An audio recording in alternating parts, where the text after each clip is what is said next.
Thank you very much, Mr Deputy Speaker. I would like to start by thanking my honourable friend, the member for Brent Central, for securing this important debate. Without doubt, the nation needs a full independent public inquiry into the government's handling of the COVID crisis. But one area in particular that demands scrutiny is this government's handling of the effects of COVID-19 on the Black, Asian and minority ethnic communities.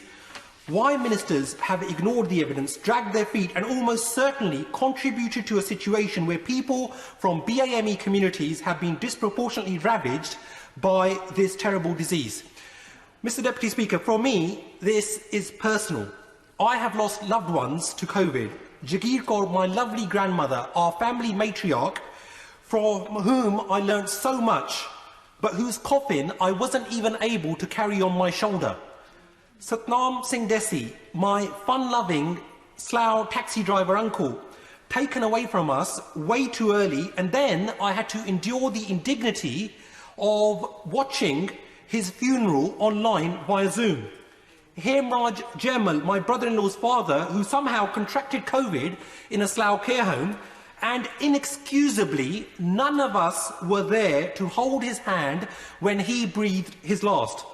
May they all rest in peace, and may we be forgiven for not being there. Because families cannot attend bedsides, and because the usual rituals and rites of funerals are disrupted, it makes loss even harder and grief even harsher. And there are tens of thousands of people suffering bereavement. Back in April, Mr Deputy Speaker, we saw BAME people being disproportionately affected by COVID-19 as data came in from emergency admissions to hospital. That's more than 3 months ago. On 22nd of May, King's College London research showed that patients from BAME groups admitted to hospital with COVID-19 are on average a decade younger than white patients. In May, the ONS reported black people were more than 4 times more likely to die from COVID-19 than their white counterparts. Bangladeshi and Pakistani people were more than 1.5 times more likely to die from COVID-19, and similar situation for people from with an Indian heritage. And that was published more than a month ago. And of course, ministers had a wealth of evidence from BAME organisations presented to Public Health England, which ministers initially tried to delay, then cover up, and have released under pressure only this week. And this evidence tells us what we already knew. Ethnic inequalities in health and well-being in the UK existed before COVID-19, and the pandemic has made these disparities more apparent and undoubtedly exacerbated them. Why is this? Well, one major reason is racism. And this racism, unfortunately, is infected within our lovely NHS itself.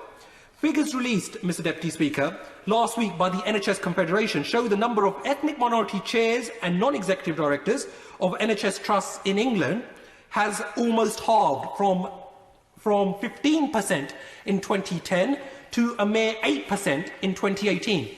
And quoted in the Eastern Eye newspaper, Dr Ramesh Mehta, president of the British Association of Physicians of Indian Origin, said this was down to, and I quote, rampant discrimination and a club culture within the NHS professions. Mr Deputy Speaker, representation matters, and the dismally low number of executive directors of NHS trusts is inexcusable. If BAME doctors and nurses are good enough to die on the front line, surely they are good enough to lead. While I'm proud to be a part of the most diverse party and the most diverse parliament ever, the lack of leadership positions in most key industries is shocking, including the all-important finance sector, where the majority of FTSE companies still have all-white boards. So rather than just tweeting about Black Lives Matter, those companies need to take a long, hard look at themselves to judge whether they are indeed a part of the change that they proclaim to be. Mr Deputy Speaker, diversity is crucial because it brings in people with fresh perspectives and different priorities, thereby enhancing and improving the overall performance for all of us.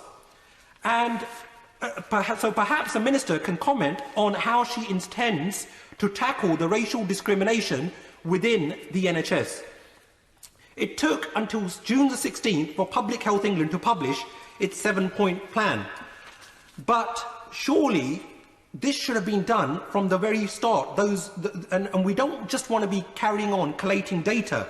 Of course, I pay tribute to the frontline NHS staff across my Slough constituency, including at Wexham Park Hospital, and they undoubtedly they face incredible challenges and risks.